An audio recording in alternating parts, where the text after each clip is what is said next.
When you're new in Belgium, finding a place to stay is such a whole project. And this happened to us 3 years ago when we moved to Belgium, Brussels specifically. So we didn't know most of the things. We didn't know how long it takes, what is needed, how much it likely costs. In as much as we had searched for most of this information, housing prices are always changing and the housing market is always changing. So this video is based on that, considering that 3 years ago we moved here and also a few months ago we changed apartments. So I'm going to touch on the things to look at and to consider if you are changing apartments in 2025, and maybe also if you're planning to do so in 2026. And if you are still in another country and you plan to move to Belgium, here are some of the things to consider when looking for a house. So hello everyone and welcome to my YouTube channel. If you are new here, my name is Lina and currently I'm a PhD researcher in Belgium. So I touch on most of the information in Belgium. So I do vlogs, I do studies, things related to your living in Belgium generally. So if this is something that could be interesting to you, further than just knowing about housing in Belgium, maybe knowing about schools, the visa process, and all these things, you could kindly subscribe. But if you're just here for the housing video, then it is okay. Please do like if it is beneficial to you. Okay, so let's get into the first one. And I am going to look at where to look for housing and starting early. So the biggest mistake we made was to think that probably the company was going to help us to find a place, or the school was going to help us like directly be very much involved, and we thought it wouldn't take time since we were coming here with scholarships, we're coming here with offers. But that was a mistake. You have to look for housing most of the times on your own, and you have to do it in time because there's a whole process to it. So let's talk about the first thing. The first thing they look at is probably your work background. So what I mean by this is they ask you to make a presentation. Most landlords do this and most agents as well. So when you make an application to say, I'm interested in this house, they ask you to make an application. It can be a PowerPoint, it can be a mini presentation about yourself, if you have a partner, about your family and everything. So generally, I think they just want proof that for sure you can pay for this housing. So it's like they're generally looking at, okay, are you employed and what is roughly the income that you get? Because I think they cannot really ask for your salary, but they can ask for your bank statements. So you kind of have to compress everything in one presentation to convince the agent as well as the owner of the place that you can afford to pay, because the contracts here usually are 3 years all the way up to 9 years. So they don't want the inconvenience that in the first year you're not able to pay the rent, especially of course if you're an immigrant. Chances are maybe after 1 year you just want to leave and you were a problem or something like that. This is what I have noticed. So sometimes it really helps if you have a LinkedIn to put the LinkedIn there, if you have almost like a CV to really convince the agent. That is number one. Number two is, where are you looking for the house? We have always used ImmoWeb. One time we used this application, I am forgetting the name, and it was a scam, a big scam.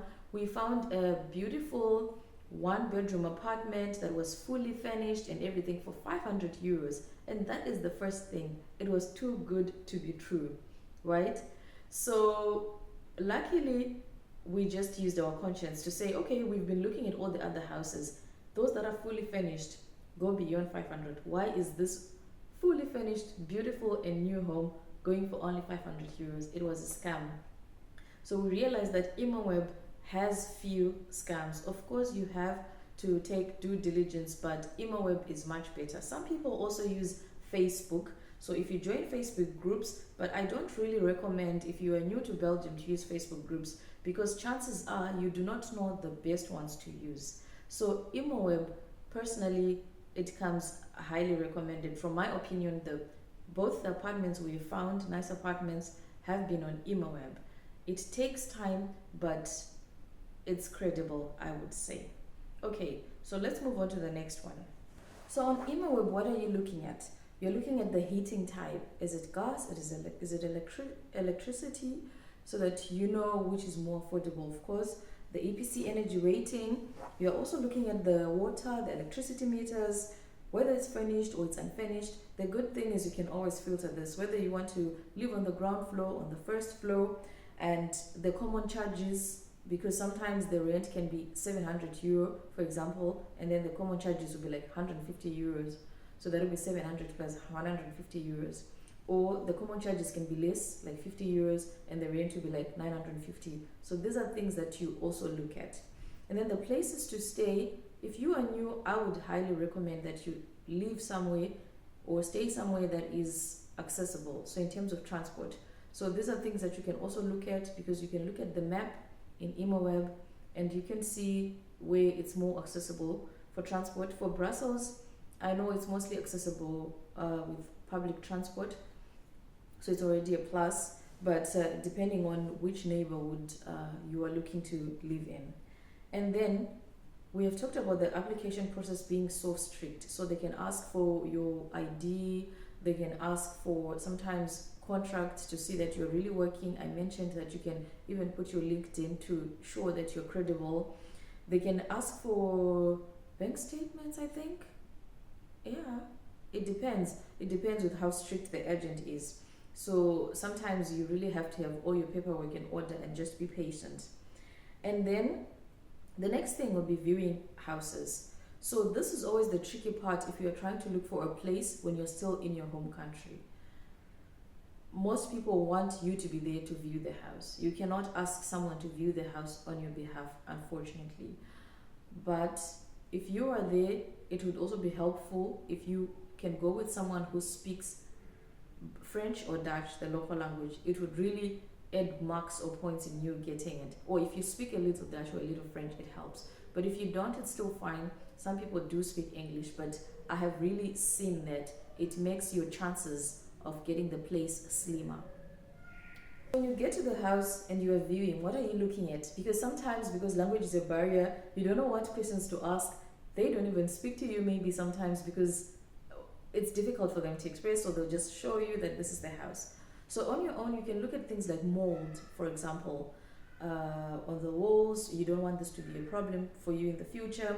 You can look at the windows, generally the quality. You can look at the staircases in the event that you want to move your furniture. If you have kids, you want it to be safe, of course. You can also just look around the neighborhood and try to imagine probably noise and water pressure. You can open the taps, I think they don't mind.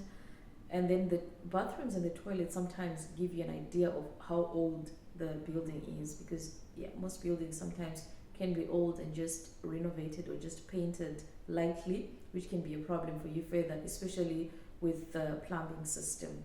That is what I've noticed to be the biggest problem. So these are things that you can look at, and if you want to ask, you can even ask the plumbing system, when was the last time there was maintenance or something like that.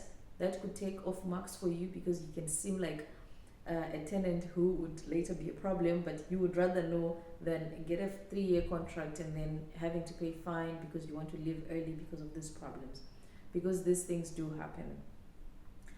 And then I have talked about the language, and then let's talk about the real costs now. So usually deposit is 2 months. So you need to pay, if the rent is like 1,500 euros, you need to have 4,500. So that is 3,000 for 2 months deposit and 1,500 for the first month, right?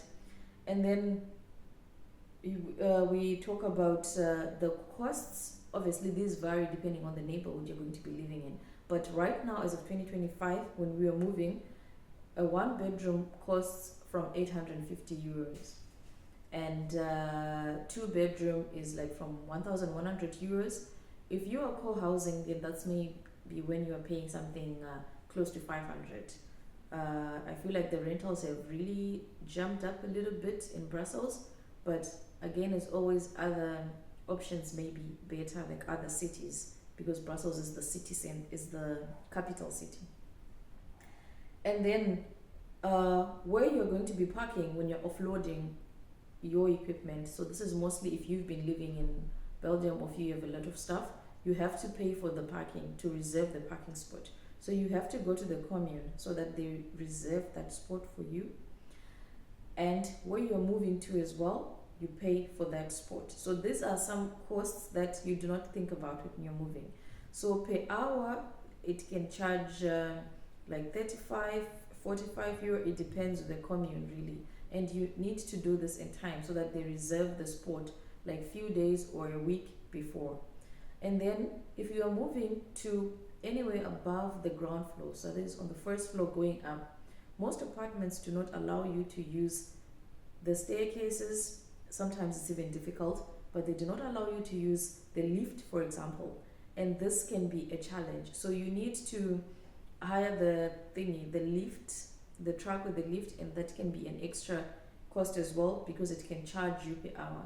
So what can you do? You can make sure that you pack everything in time, everything, because when these people come, they are really working with time. So if your things are not well packed, they will charge you more money as the time lapses. So you want to pack your things as fast as possible so that you stay within the time limit. Okay? And then there's the exit inspection. We didn't know about this. So there's a person who comes to inspect to see what is the state of the home before you get in. And this is also a cost that you incur as a tenant. We were not aware of this. Apparently, you divide this money between you and the tenant who was already living there. So we paid our share, and I think we paid something like 190 euros, which I felt was a lot, but according to other people, that's how the system works. And I think this money is non-refundable. And then you also have to do your own due diligence to see what was broken, what was not working, what was the state of the house when you moved in. So I think this is everything that I would say you have to know before looking for a house in Belgium, in Brussels particularly. I do not think if there's anything else that I missed. If there's anything that you would like to know and you think that I missed, you could put down in the comment, and then I will see if I can talk about it if I have knowledge on it. This is purely based on my experience from when I moved to Brussels 3 years ago, and also a few months ago when I changed apartments and changed neighborhood. What I encountered and what I would also say I wish I knew earlier to be better prepared, and that it would be nice for you to also know. So thank you again for watching.